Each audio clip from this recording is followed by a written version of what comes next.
Tina house پر لگتا تھا کسی عذاب کا سایہ ہو گیا تھا۔ نیند اس گھر کے مکینوں سے روٹ گئی تھی اور در و بام پر وحشت میں مبتلا کر دینے والے سناٹے کا راج تھا۔ رات کا نہ جانے کون سا پہر تھا۔ شہرزاد کروٹیں بدل بدل کر تھک گئی تھی، لیکن نیند آنے کا نام ہی نہیں لے رہی تھی۔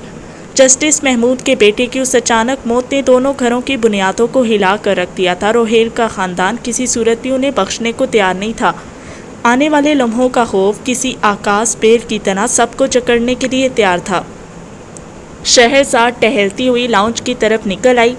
کوچ پر نیند دراز ٹینا بیگم کسی سے فون پر بات کر رہی تھی۔ ان کے چہرے پر پھیلی پریشانی کو اس نے دوری سے بھانپ لیا تھا۔ وہ جلدی سے سیڑھیاں اتر کر نیچے آئی۔ ٹینا بیگم نے اسے دیکھ کر فون بند کر دیا۔ کیا ہوا مام؟ شہرزاد کو ان کی آنکھیں گیلی ہوتی محسوس ہوئیں۔ محمود احمد تو زخمی شیر کی طرح پورے شہر میں تنتناتا پھر رہے اور کسی کی بات سننے کو تیار نہیں۔ ظاہر ہے مام، ان کے ینگ بیٹے کی اچانک ڈیتھ ہوئی ہے اور یہ بڑا نیچرل سا ری ایکشن ہے۔ شہرزاد خاصی حقیقت پسند تھی۔ اپنی رائے کا اظہار وہ بڑے مضبوط اور ہموار انداز میں کرتی تھی۔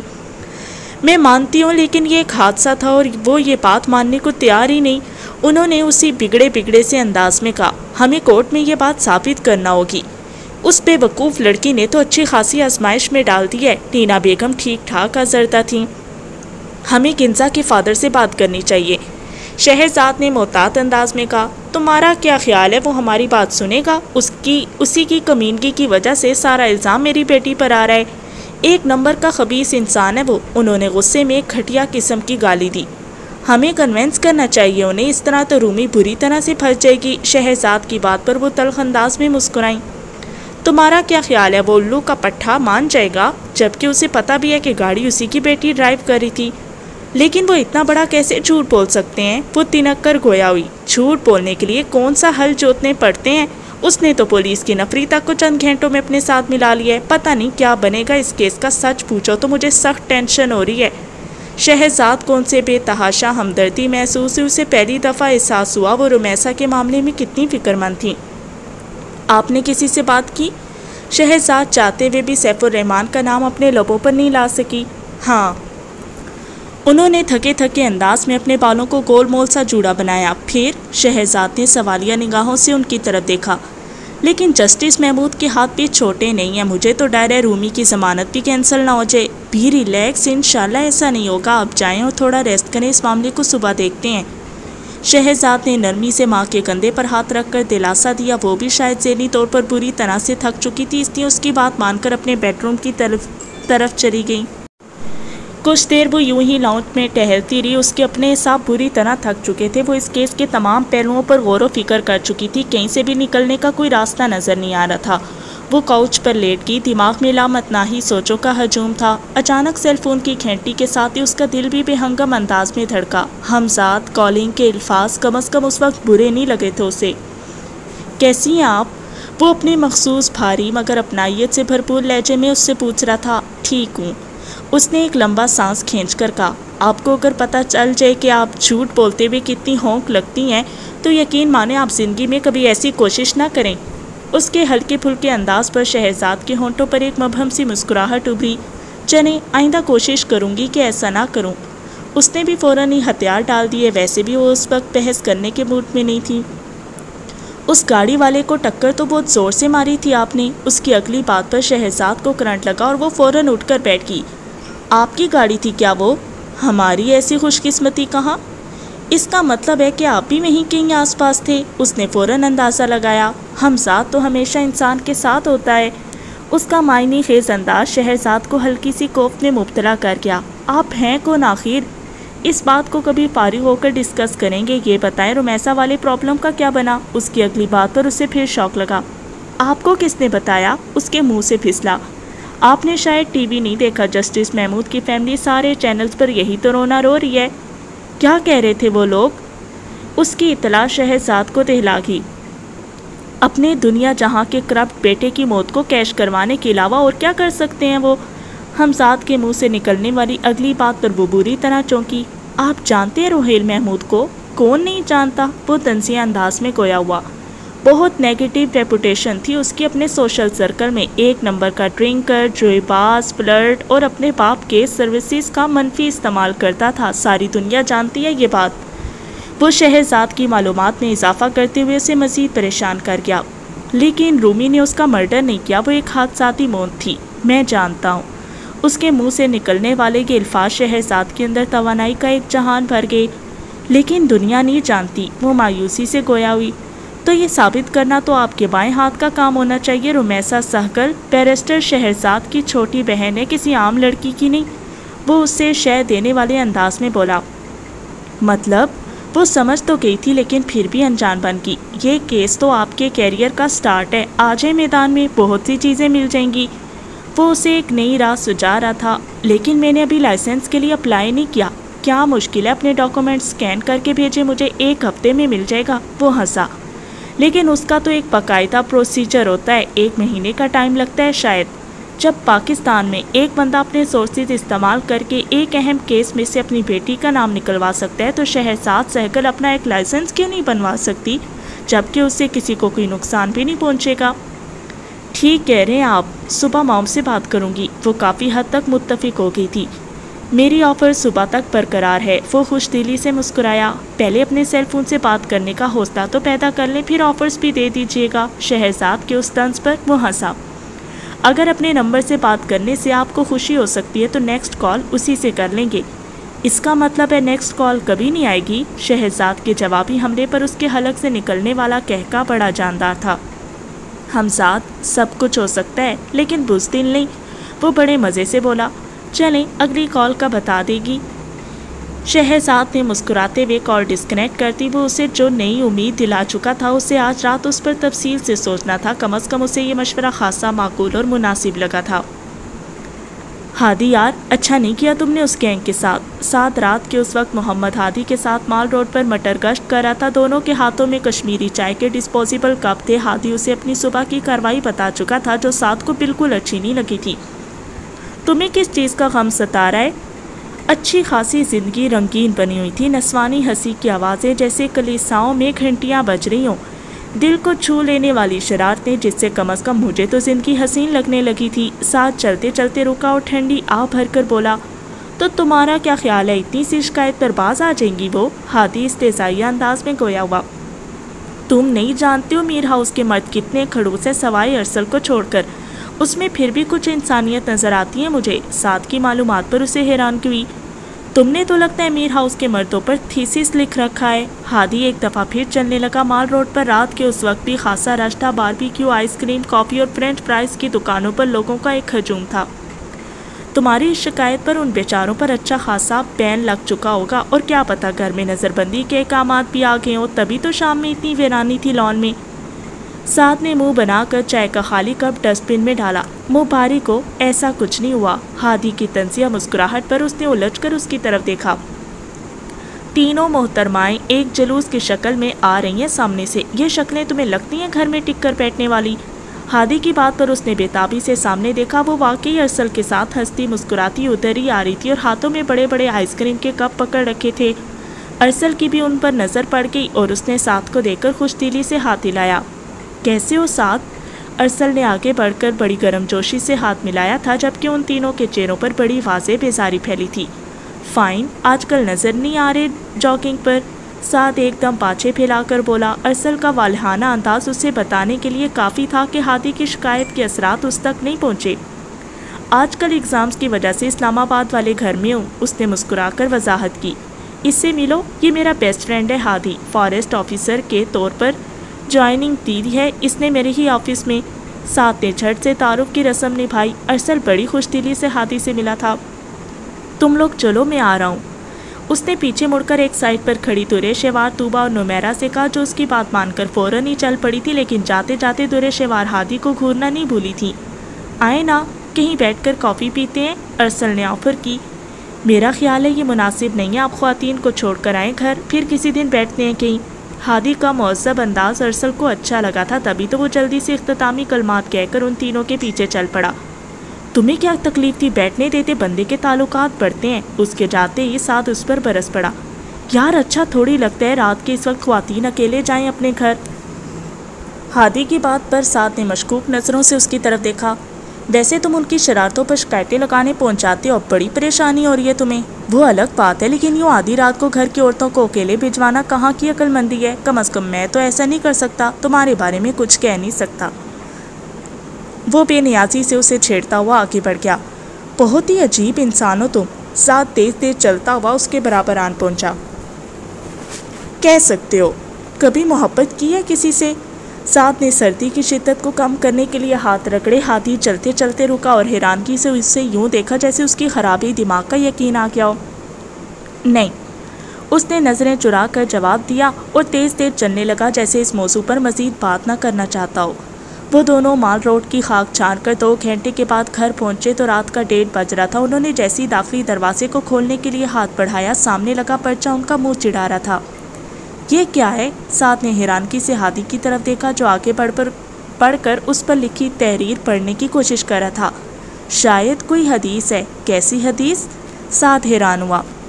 رسول پاک صلی اللہ علیہ وسلم نے فرمایا چغل خور جنت میں داخل نہیں ہوگا۔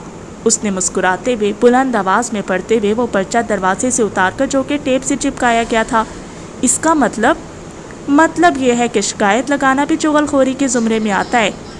میں نے کہا تھا نا یہ گینگ کبھی باز نہیں آئے گا۔ ہادی منہ بناتے ہوئے لاؤنج میں داخل ہوا۔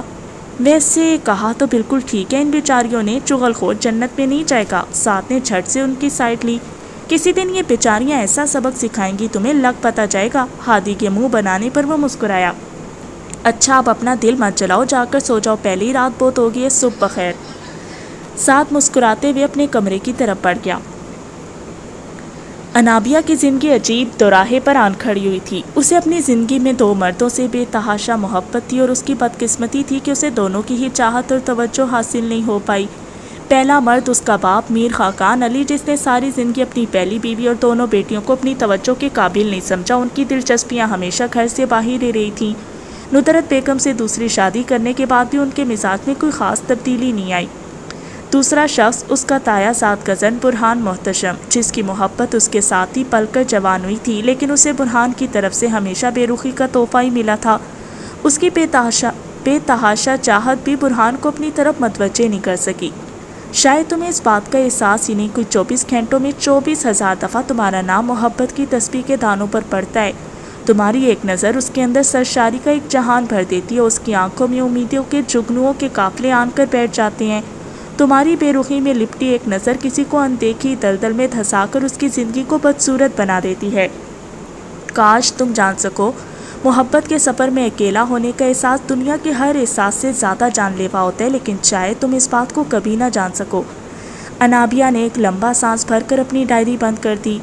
محبت کے سفر میں یہ ڈائری اس کی بہترین دوست تھی۔ اس کے سینے میں اس کی ساری خوشیاں اور سارے دکھ سموئے ہوئے تھے۔ وہ بڑی اعلیٰ ظرفی کے ساتھ اس کے سارے کمزور لمحوں میں بیان کی گئی سچائیوں کو اپنے اندر دفن کیے ہوئے تھی۔ بھائی کو بلو کلر بہت اچھا لگتا ہے۔ درے شیوار کے منہ سے نکلنے والے اس جملے کے بعد انابیہ کی وارڈروب نیلے رنگ سے بھر گئی تھی۔ خدا کا خوف کرو بھیا، کبھی کبھی تو تمہیں دیکھ کر میرا دل کرتا ہے ایک گانا زور زور سے گاؤں۔ ایک دن طوبہ غصے سے وارڈروب بند کر کے اس کے بالکل عین سامنے آن کھڑی ہوئی۔ کون سا؟ میں نیل کرائیاں نیل کا، میرا تن من نیلو نیل۔ طوبہ کے ایک دم جل کر بولنے پر وہ بساختہ کہکا لگا کر ہنسی تھی۔ جب تمہیں محبت ہوگی تو پھر پوچھوں گی۔ اللہ بچائے ایسی محبت سے۔ اس نے شرارت سے کانوں کو ہاتھ لگایا، جلدی سے انابیہ کا سوٹ نکالا اور واش روم کی طرف بڑھی۔ یہ میرا سوٹ کس خوشی میں پہن رہی ہو؟ اس نے منہ بنا کر پوچھا۔ ویسے ہی میرا بھی دل کر رہا تھا آج نیلو نیل ہونے کو۔ انابیہ ماضی کی خوشگوار یادوں کو جھٹک کر کھڑی ہوئی۔ رات کا 1:30 بج رہا تھا اور طوبہ کیمسٹری کی کتاب منہ پر رکھے گہری نیند سوئی ہوئی تھی۔ کمپارٹ آنے کے بعد وہ اور درے شیوار اکثر ہی رٹے لگانے میں مگن نظر آتی تھی۔ انابیہ کو اچانک یاد آیا دوپہر میں اس کی ایک فرینڈ نے بڑے محتاط انداز میں اسے آج کا نیوز پیپر دیکھنے کی تلقین کی تھی۔ اس سوچ کے آتے ہی وہ بے چین ہو گئی اور دبے قدموں کے ساتھ سیڑھیاں اتر کر ہال کمرے میں آ گئی۔ سامنے لکڑی کے بنے ریک میں صبح کے اخبارات ایک ترتیب سے رکھے ہوئے تھے۔ اس نے ایک نیوز پیپر بڑی احتیاط سے نکالا اور سنگل صوفے پر بیٹھ گئی۔ سامنے کے صفحات میں اسے کوئی خاص خبر نظر نہیں آئی تھی۔ اس نے درمیان کے صفحات پر سرسری نگاہ ڈال کر جیسے اسے پلٹا، اس کا دل دھک کر کے رہ گیا، آنکھوں کے گرد جالا سا بن گیا۔ پتھرائی ہوئی آنکھوں سے وہ اس خبر کو پڑھنے لگی۔ کیوں کرتے ہیں آپ ایسا؟ انابیہ آنسوؤں سے لبریز آنکھوں کے ساتھ اس اخبار میں چھپنے والی اپنے والد میر خاقان علی کی چھپنے والی چھپنے والی اپنے والد میر خاقان کی تصویر کو دیکھنے لگی، جس میں وہ بڑے بے تکلفانہ انداز سے ایک ابھرتی ہوئی گلوکارہ کے ساتھ کسی فنکشن میں بیٹھے تھے۔ وہ بہت سالوں سے ان کی اس قسم کی دلچسپیوں کے بارے میں سنتے آ رہی تھی، لیکن اس کے باوجود اسے ہر دفعہ پہلے سے بڑھ کر ہی تکلیف ہوتی۔ میر خاقان علی کو حکومت میں ہوں یا نہ ہوں، لیکن ان کی چھوٹی سے چھوٹی خبر بھی میڈیا میں خاصی ہائی لائٹ کی جاتی تھی۔ انہیں خبروں میں رہنے کا فن آتا تھا۔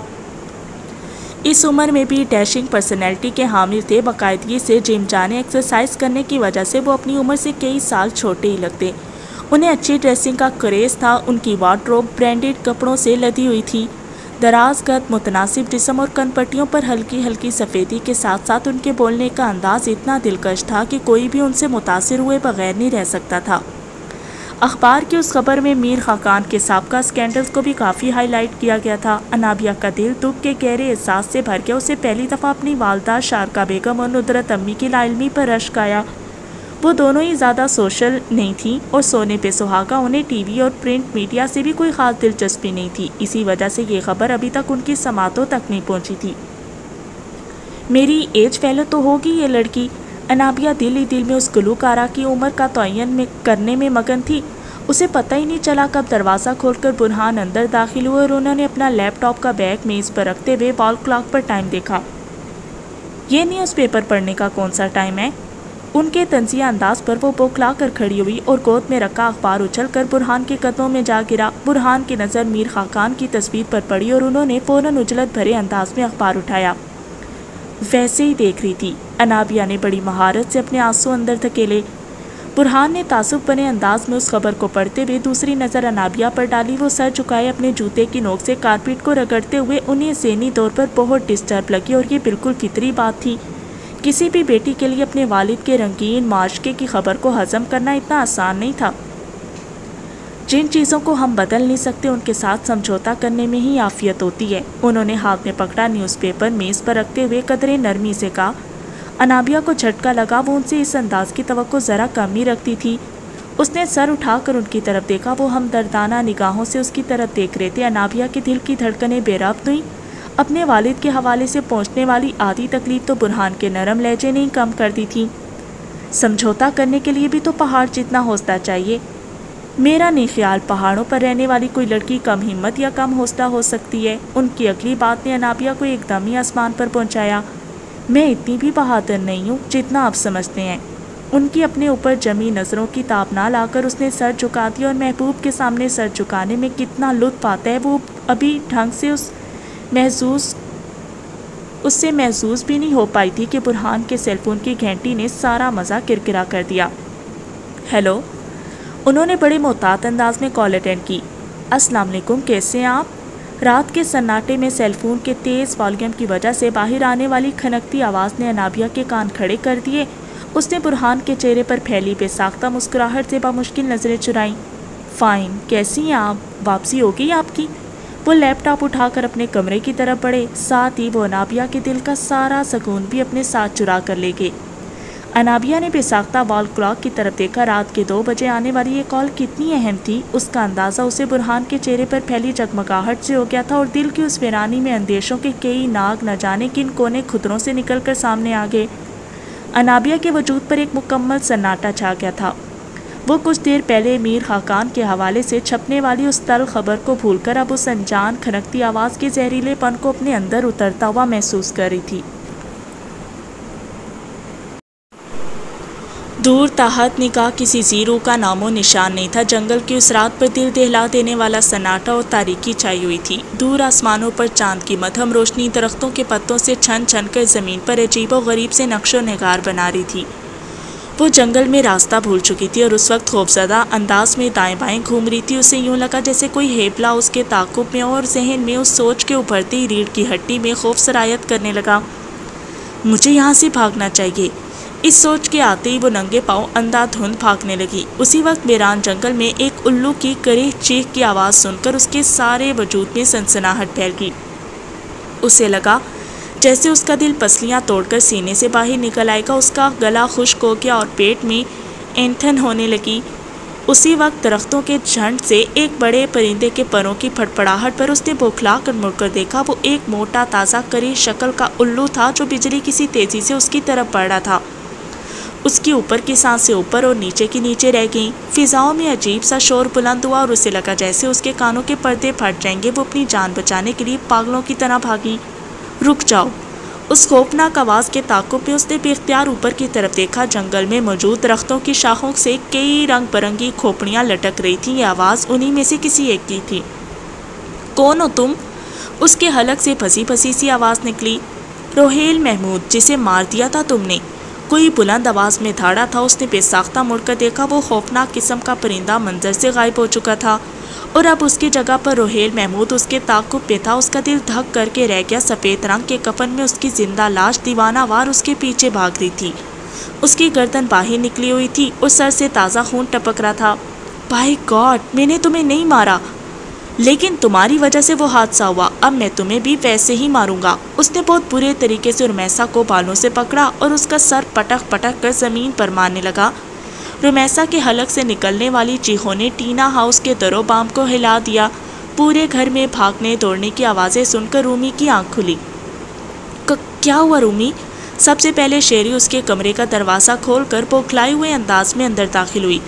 اتنے سرد موسم میں بھی رومی کا سارا جسم پسینے سے شرابور تھا۔ وہ خوفزدہ انداز میں شیری کے ساتھ آ کر لپٹ گئی اور بلند آواز میں رونے لگی۔ خدا کی قسم، میں نے اسے نہیں مارا۔ ٹیک اٹ ایزی میری جان، کچھ نہیں ہوا۔ شیری نے اسے اپنے ساتھ لگا کر دلاسا دینے کی کوشش کی۔ ٹینا بیگم سیاہ رنگ کی نائٹ ڈریس میں گھبرائی ہوئی اندر داخل ہوئی۔ انہوں نے سخت پریشانی سے اندر کا منظر دیکھا۔ انہیں ایک لمحے میں سمجھ آ گئی تھی کہ رمیسا خواب میں ڈر گیا اور اس کی چیخوں نے سبھی کو دہلا دیا تھا۔ مام، ٹرسٹ می، میں نے نہیں مارا اسے، وہ خوفزدہ لہجے میں بولی۔ ایک آنسو اس کی پلک سے ٹوٹ کر رخسار پر کسی موتی کی طرح ٹھہر گیا۔ ٹینا بیگم نے بے ساختہ نظریں چرائیں۔ ان کا دل تعصب کے گہرے احساس سے بھر گیا۔ میں جانتی ہوں سویٹ ہارٹ، تم ایسا نہیں کر سکتی۔ وہ شل ہوتے ہوئے دماغ کو سنبھالتے ہوئے اسے دلاسا دینے لگی۔ ماں بیٹی کے درمیان پھیلی سرد موری کی برف بڑی تیزی سے پگھلنے لگی۔ وہ اپنی ماں سے لپٹی بالکل ننھے بچوں کی طرح رو رہی تھی۔ ٹینا بیگم کی آنکھیں بھی نمکین پانیوں سے بھر گئیں۔ رومی، یہ پانی پیو اور آیت الکرسی پڑھ کر سو جاؤ۔ شہرزاد خود کو سنبھال چکی تھی۔ اس نے گلاس میں پانی ڈال کر اس کی طرف بڑھایا۔ مجھے بہت ڈر لگ رہا ہے۔ کچھ نہیں ہوگا، ہم سب تمہارے ساتھ ہیں، کوئی بھی تمہارا کچھ نہیں بگاڑ سکتا، وہ تسلی دینے کے انداز میں بولی۔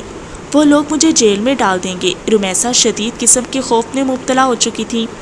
ایسا نہیں ہوگا رومی، ہم سب لوگ تمہارے ساتھ ہیں، بی بریو۔ ٹینا بیگم نے بھی اسے دلاسا دیا۔ مام، بائی گاڈ، ہم نے اسے نہیں مارا، وہ خود گاڑی سے ٹکرایا تھا، اس کے ہاتھ میں پسٹل بھی تھا، وہ مجھے مارنا چاہتا تھا۔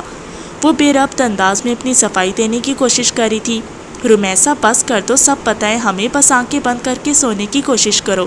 شہرزاد نے اس کا کمبل ٹھیک کرتے ہوئے نرمی سے کہا۔ آپ لوگ چھوڑ کر تو نہیں جائیں گے مجھے؟ وہ ہراساں نگاہوں سے انہیں دیکھتے ہوئے پھر اٹھ کر بیٹھ گئی۔ روہیل محمود کی موت نے اسے اندر سے ہلا کر رکھ دیا تھا۔ وہ آنکھیں بند کرتی تو اس کا خون میں لت پت چہرہ اس کی نظروں کے سامنے آ جاتا۔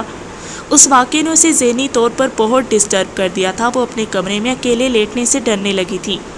آئی تھنک شیری، ہمیں یہیں سو جانا چاہیے آج۔ ٹینا بیگم کے سنجیدہ انداز پر اس نے اسبات میں سر ہلایا اور کوشن اٹھا کر سامنے صوفے پر لیٹ گئی، جبکہ موم نے رومی کا بیڈ شیئر کر لیا تھا۔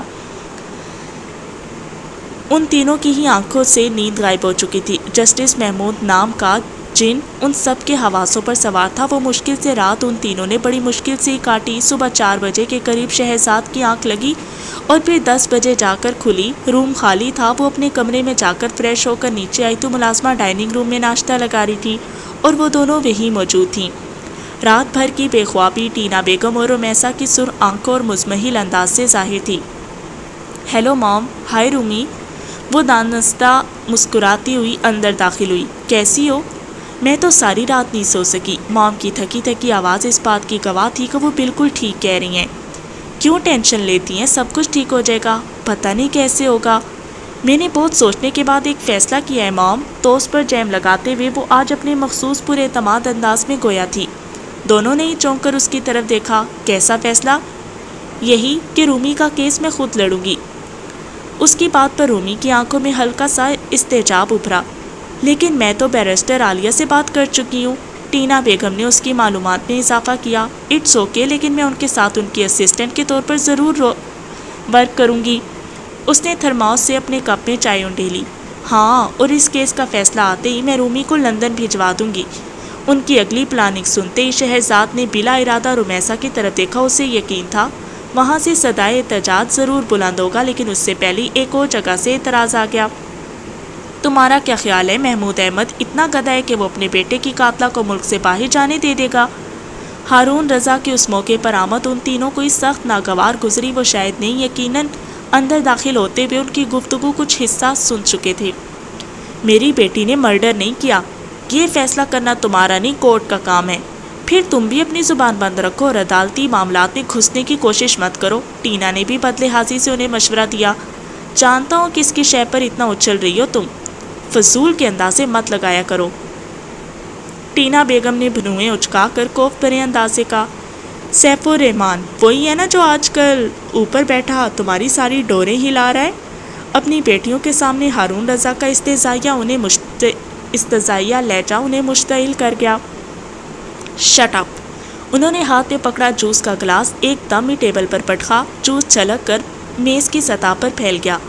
کیا انٹرسٹ ہے اس کا اس معاملے میں؟ کیوں بھاگتا پھر رہے وہ تمہارے لیے؟ ہارون رضا کا زہر آلود لہجہ شہزاد کو سخت ناگوار گزرا۔ تمہیں بہت تکلیف ہو رہی ہے تو ڈائیورس دے دو مجھے، وہ ایک دم چیخیں۔ اتنی آسانی سے جان نہیں چھوڑوں گا تمہاری، یہ بات یاد رکھنا تم۔ انہوں نے انگلی اٹھا کر ٹینا بیگم کو دھمکی دی۔ اس کے ساتھ ہی شہزاد کے صبر کا پیمانہ لبریز ہو گیا۔ وہ ایک جھٹکے سے کھڑی ہوئی۔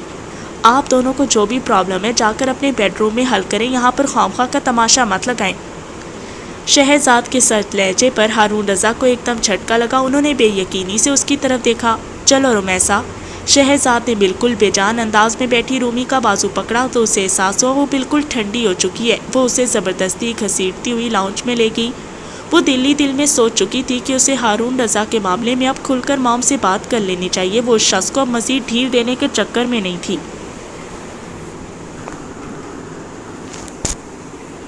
کیا مصیبت ہے؟ پریکٹیکل کا کاپی لینے کے لیے خود جانا ضروری تھا کیا؟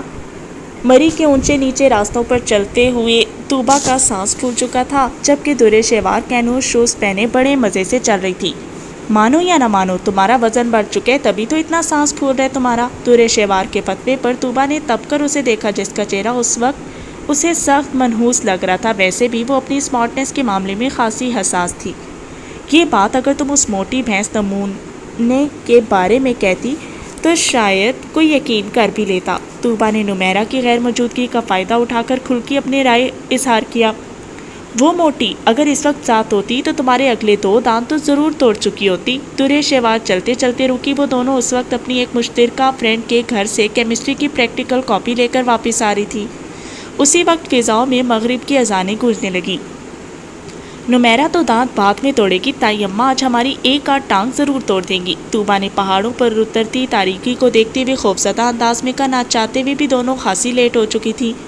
تم ہی شامی کباب کھانے بیٹھ کی تھی، ورنہ میں تو کافی دیر سے کہہ رہی تھی کہ گھر چلتے ہیں۔ درے شیوار نے سارا الزام اس کے سر پر رکھ دیا۔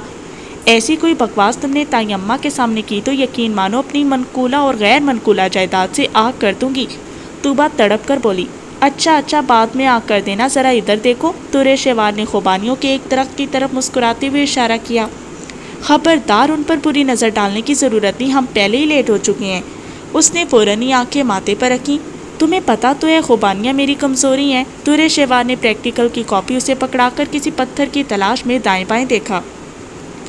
درے شیوار بس کر دو، ہم لوگ لیٹ ہو رہے ہیں، وہ جھنجھلا گئی۔ لو 2 منٹ کا کام ہے، راستے میں مزے سے کھاتے جائیں گے۔ اس نے ایک بڑا سا پتھر گھما کر درخت کی ایک پھلدار ٹہنی پر دے مارا۔ درے شیوار کا نشانہ تو بالکل ٹھیک تھا، لیکن اس کی بدقسمتی کہ وہ بھاری پتھر موٹے تنے کو چھوتا ہوا درخت سے تھوڑے فاصلے پر بیٹھے ایک باولے کتے کو جا لگا۔ وہ کتا مشتعل ہو کر اٹھا اور بھونکتے ہوئے درے شیوار پر حملہ کرنے کی نیت سے آگے بڑھا۔ درے شیوار کے دماغ میں خطرے کی گھنٹی بجی۔ او میرے خدا، طوبا بھاگو! اس نے ناگہانی آفت پر بوکھلا کر سڑک پر بھاگنے کے بجائے دائیں طرف بنے واقع جنگل کی طرف دوڑ لگائی۔ بے وقوف لڑکی، ادھر کہاں جا رہی ہو؟ طوبا نے خوفزدہ نظروں سے اس کی طرف دیکھا جو تیزی سے ڈھلوانی سطح پر پھسلتی ہوئی نیچے کو جا رہی تھی، جبکہ وہ کتا ابھی تک اس کے تعاقب میں تھا۔